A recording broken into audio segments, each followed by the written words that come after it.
صباح الخيرات والهنا والنعيم على أطعم وأحلى فراولات وأحلى أخوات. اللهم صلي وسلم وبارك على محمد وعلى آله وصحبه وسلم تسليما كثيرا. بصوا داخله لكم بقى كده على طول إيه، كل حماس وثقة. عشان هعمل ايه، هعمل مخبوزات. سامحوني بس الاول واستحملوني عشان صوتي رايح شويه من البرد. بس ايه، اليوم ده انا كنت دماغي زيرو تفكير، مش لاقيه اي اكل اعمله تقريبا. بعد ما قعدت فكرت لقيت نفسي عملت كل انواع الطبيخ اللي ولادي بياكلوها، كل الاكلات اللي هم بيحبوها. طب فاضل ايه؟ فاضل نعمل مخبوزات بقى، نريح بطننا شويه من اللحمه وفراخ وسمك الحوارات الكتير اللي احنا بادئينها من اول رمضان دي. فقلت النهارده بس خلاص وجبت يوم المخبوزات. واللي شجعني على كده شويه اللبن الرايب الحلوين اللي انتوا شايفينهم دول. كان عندي شويه لبن رابو، قلت استعملهم. انا حطيت نص كيلو دقيق، حطيت عليه كيس خميره فوريه، وحطيت معلقه ونص سكر، وحطيت معلقه صغيره ملح، وحطيت معلقه كبيره زعتر ناشف. لو مش عندك بلاش خلاص ما تحطيش. تمام كده تمام كده. قلبت كله مع بعضه، وبعد كده نزلت عليهم من اللبن الرايب دوت قد ايه، قد نص كوبايه لبن رايب كده. وكملت العجن طبعا بميه دافيه، لان اللبن الرايب ما كانش دافي وما كانش ساقع برضو، وكان بره التلاجة. بس برضو لازم ميه دافيه عشان الخميره تشتغل على طول. فكملت عجن بشويه الميه الدافيه اللي انتوا شفتوهم دول. عجنت وبعد كده في الاخر لما لقيت العجينه اتلمت، حطيت 3 معالق اكل من اللي احنا بناكل بيهم يعني زيت. وخليت العجينه اتلمت وبقت تمام. هاخدها بقى احطها في مكان دافي، وعلى ما تخمر استغل الوقت دوت اعمل اي حاجه ايه، اروق مثلا البيت، انضف حاجه تكون عايزه تتنضف، ضرفه مطبخ تكون اتبهدلت وانا واقفه اعملها. فقلت بما اني كنت مستعمله العجان يبقى اكيد اتبهدل من الدقيق. فمسكته كده ايه، خليت الفوطه اللي انا ماسكاها دي نصها مندي كده ونصها ناشف. مشيت على العجان كله كده بالجزء المندي، وبعد كده نشفته تاني إيه علشان يتشال يبقى نضيف على طول. تمام كده. همسحه بقى كله مسحه نظيفه وحلوه ومن الجناب. وبلاقي من دايما الجزء اللي تحت اللي هو فوق اللي بيبقى فوق السلاح اللي فوق المضرب نفسه، فاهمين انتوا قصدي؟ مش عارفه الجزء اللي اشتغل حالا دلوقتي. ايوه، بلاقي دايما فيه دقيق او متطرطش عليه لبن او زبادي او كده، فلازم اعدي عليه كويس وامسحه كويس عشان ما ينشفش عليه.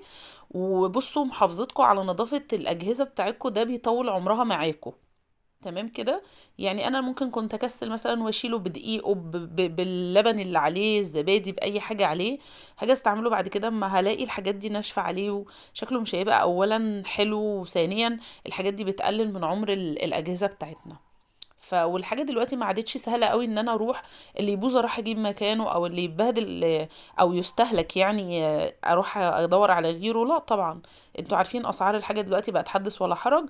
وبصراحه انا عن نفسي بالنسبه لي العجان ده نعمه بحمد ربنا عليها. اللهم لك الحمد والشكر يا رب، ربنا يديمها نعمه ويحفظها من الزوال. لان انا من الناس اللي عندي مشكله في اعصاب ايدي اليمين.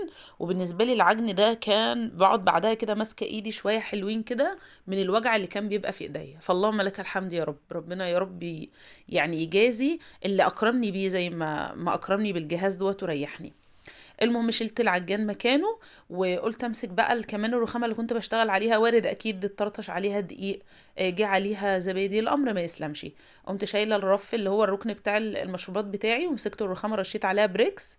البريكس ده انا مخففاه بشويه ميه صغيرين خالص، مش بميه كتير، مش مخليها خفيف خالص. ورشيت كده رشه ومسحت الرخامه. وبعدي كمان على الجناب اللي هي بتاع الشباك الرخام دوت من بره، هو حواليه كده داير ما يدور رخام برضو. فبمسحه لان الجو اليومين دول تراب زياده عن اللزوم.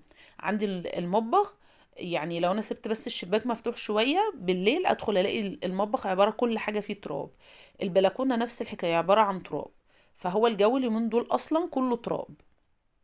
المهم كمان قلت اما امسح المفرش برضو لانه كان محطوط وانا بعجن، ممكن يكون وقع عليه حاجه. عديت برضو عليه كده، خليت ابني يمسكولي عشان ايه عمال يجري مني شمال ويمين. المهم في اليوم ده انا كان عندي شويه مواعين، يعني لا احسد عليهم. هتقولي لي سبت المواعين دي كلها ازاي؟ هقول لكم والله ما سبتها. دي حاجات بقى اتفضت. يعني مثلا كان فاضل 3 حتت بسبوسه، صح كده؟ اه، 3. اما اقول بالراحه الدنيا بتظبط، اما بستعجل في الكلام الموضوع بيفلت من ايدي وبخرف على الاخر. يعني اللهم لك الحمد ايه بهنج. كان فاضل الكنافة دي في الصاج فضيتها، وكان فاضل البسبوسة هيت الحمد لله قلتها صح. كان فاضل 4 حتت بسبوسة كده في الصينية، شلتهم هم كمان. بعينهم بقى فين؟ بعينهم في الفرن هنا تحت ايدي. هو اي معجنات مثلا مش هاكلها في وقتها، بقسماط زي ما انتم شايفين كده الولاد بيروحوا ويجوا عليه، فبحطهم هنا تحت ايديهم على الفرن جوه الفرن. قلت بالمره كمان اعدي على الفرن. بصوا كنت لازقه عليه بلزق اللي هو بلاستر من فتره، معلم عليه ومش راضي يروح، وخايفه صراحه استعمل له سلكه او اقسى عليه يتخربش، لاني مخربشه وش الفرن دوت لو انتوا هتلاحظوا. مكان ما كنت بغسله قبل كده برضو بالليفه خشنه، عشان ما كانش عاجبني يعني انه كان متبهدل وكده، فعلمت عليه جامد من بره. فعديت بقى على الوش بتاعه، عديت على الرخامه اهم. بصوا المواعين تحت الصاج والصينيه انتوا شايفينهم دول، في كمان صينيتين. طب سبتهم ليه؟ ما سبتهمش والله، دول منقوعين من امبارح من بعد الفطار، فكانوا محتاجين وقت شويه. كانت في صينيه كان فيها فراخ مشويه ولازقه جامد نقعتها، وكان في صينيه فيها بواقي مكرونه بشاميل وبرضو ايه كانت لازقه قوي ونقعتها، فاتكون بقى كوم المواعين اللي انتوا شايفينه ده. ما حبيتش بقى ايه ان انا اصدعكم والبخكم وادوشكم، وانا عارفه اننا كلنا بنكره اصلا غسيل المواعين، فغسلتهم انا مع نفسي كده على السريع. وبعدين قلت انضف الجزء اللي حوالين الحوض. كل ده انا بستغل الوقت على ما العجينه تخمر. وطبعا برضو انا مسكت الغرف نظفتها، مسكت الشقه وعديت عليها بالمكنسه، مسحت اعزكم الله التويلت، دعكت الحوض بتاعه. يعني الحاجات الاساسيه اللي بنعملها كل يوم. بس المطبخ ايه، قلت يعني اديله تنظيفه حلوه كده، بما اني واقفه كده كده مش هعمل اي حاجه تاني في الاكل. اكلنا النهارده، فطرنا النهارده اسهل ما يكون وابسط ما يكون، وصدقوني والله بجد والله العظيم مش كلام، مش عشان انا عامله الاكل ده فبشكر فيه يعني. اكتر يوم معدتي كانت فيه مرتاحه اليوم اللي انا اكلت فيه حتتين بس من البيتزا كده وخلاص يعني. مش رز بقى ومش طبيخ. بقالي فتره كده باكل اتقل، مش بقدر، على قد ان انا مش بتقل، بس هو الاكل نفسه تقيل. الاكل في العموم اللي احنا بناكله تقيل، وبعد فتره الصيام الكبيره دي معدتنا اصلا مش عادت مستحمله. فاهمين انتوا قصدي؟ فوالله ايه يعني احاول على قد ما اقدر اخلي الموضوع ده اعمله كده مره او مرتين في الاسبوع، اعمل اكل خفيف كده علشان خاطر معدتنا ترتاح. سامحوني تاني على صوتي، ولو انتوا وصلتوا معايا لهنا يا ريت تحطوا لي لايك للفيديو علشان الفيديو يترفع وغيركم يشوفوا، ده دعم منكم لاختكم. ولو انتوا اول مره تشوفوا قناتي يا ريت تنوروني باشتراككم في القناه وتفعلوا الجرس عشان يوصلكم كل جديد من عندي. انا بحبكم في الله، وعشان عيلتنا تكبر بيكم، يا احلى اخوات. المهم زي ما انتم شايفين مسكت بقى الرخام كله والسيراميك حوالين الحوض والحنفيه وحنفيه الفلتر، مفيش حاجه يعني فلتت من ايدي. الحاجات اللي انا معلقاها دي هنا سهله جدا تحت ايديا، يعني معلقاها هنا في الرف، علقه كده في الرف. هي اصلا بتاع مجات، بس انا استعملتها بقى لكل حاجه بعوزها كده حواليني للحوض، حواليني للحوض قريبه من ايدي يعني. مسكت كمان البامب بتاع الصابون، البتاع اللي انا بعلقها السيليكون اللي هي بحط فيها ليفت المواعين. شلت كمان، حاولت ان انا اتاخر الصفايه كده، بس المواعين كانت لسه بتتصفى عليها يعني، بس عشان لو تحتها برضو ميه تتشال. وبعد ما بخلص دعك بالسلكه كل حاجه بدعكتها بعدي عليها بالفوطه وانشفها كويس، عشان خاطر الميه دي ما تعملش ريحه وحشه، ما تعملش مثلا لا قدر الله بكتيريا. ما يبقاش الشكل نفسه حتى وهو مليان ميه كده بحس ان الدنيا مش نظيفه. طول ما الدنيا مليانه ميه بحس ان هي مش نظيفه، طول ما هي ناشفه قدامي انا كده مرتاحه ومبسوطه. عبيت كل حاجه رجعتها في مكانها، شطفت كل الدنيا حلو ونشفتها حلو. خلاص خلصت الجزء ده كله. بصوا المواعين، يعني ابني بيقول لي عايش عايش فعلا يعني. بصوا المواعين قد ايه دي حالا، يعني دي كلها اتغسلت حالا. والله في حاجات طلعت لي بقى من التلاجة، حبة لبن كانوا حبة صغيرين شلتهم وحطيتهم في كنكة، حبة لبن خدتهم وعملت بيهم تمر. ففي حاجات كده مواعين تانية طلعت لي يعني ايه، يعني مش عارفة منين صراحة. المهم العجينة بتاعتي بقى في الوقت ده كانت اختمرت وبقت عسل عسل، طالبة الأكيلة يعني زي ما بيقولوا.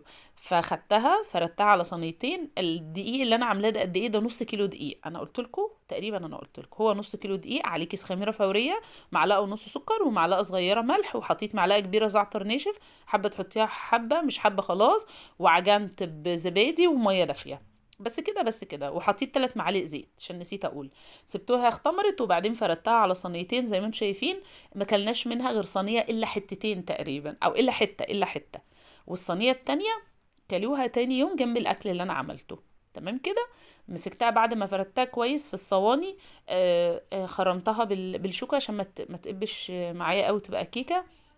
وبعدين بقى صلصة البيتزا اللي انا بعملها دي بصلصة على كاتشب على زيت على توم باودر، ولو حابة تحطي زعتر برضو حطي، بس انا ما حطيتش عشان الدنيا كلها ما تبقى زعتر، وملح وفلفل وحبة زيت صغننين.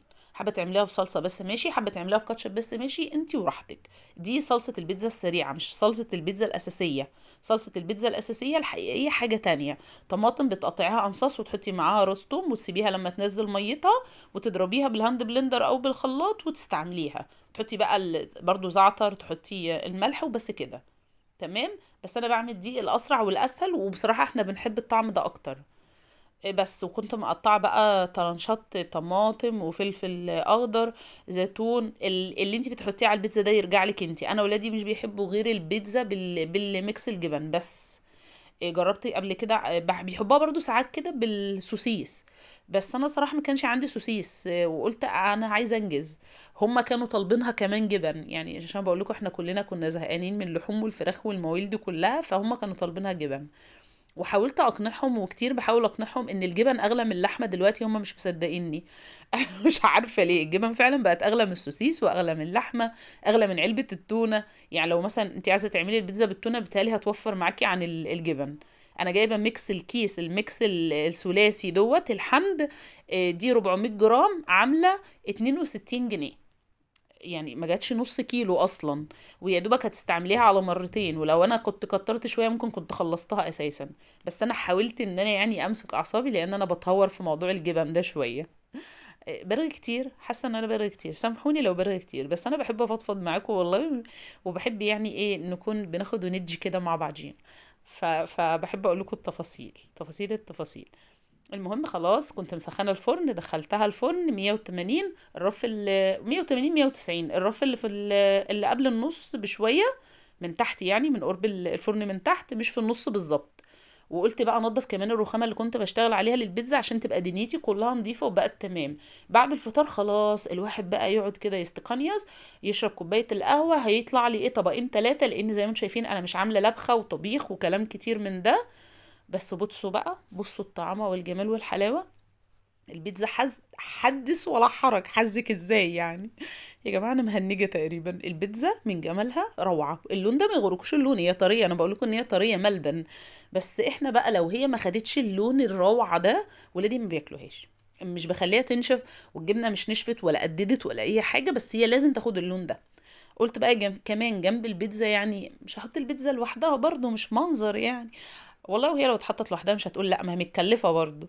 بس يلا ما يجراش حاجه، زي ولادي قلت احمر لهم بطاطس، بما انهم بيحبوا البطاطس المحمره، يعني عندنا دي ادمان شويه وهياخدوه حقن. فحمرت شويه بطاطس. وقلت احط لهم بقى ايه على الفطار كاتشب واحط مخلل، وكده يبقى فطارنا تمام. واللي مش عاجبه يروح يطلب دليفري، وشوف مين اللي هيحاسب له عليه بقى. هو ده الموجود. فضل ونعمه من عند ربنا، يا ربنا يا رب يديمها علينا كلنا نعمه ويحفظها من الزوال. حطوا لي لايك بقى لو انتوا نسيتوا تحطوا لايك، حطوا لي لايك علشان والله انا يعني بتحمس، يعني والله بتحمس وبتشجع باللايكات وبالتعليقات الحلوه. ربنا يخليكم ليا ويديمكم في حياتي نعمه. بس حطيت بقى لكل واحد كده قدامه قطعه، واللي عايز تاني ياخد. زي ما بقول لكم والله فضل من الصينيه دي حته كمان. وحمرت البطاطس زي ما انتم شايفين. هما جابوا عيش كمان جنب الاكل كلوا منه البطاطس، وحطيت مخلل والكاتشب، والف هنا وشفا يا رب. بس خلاص مع السلامه، انا بحبكم في الله.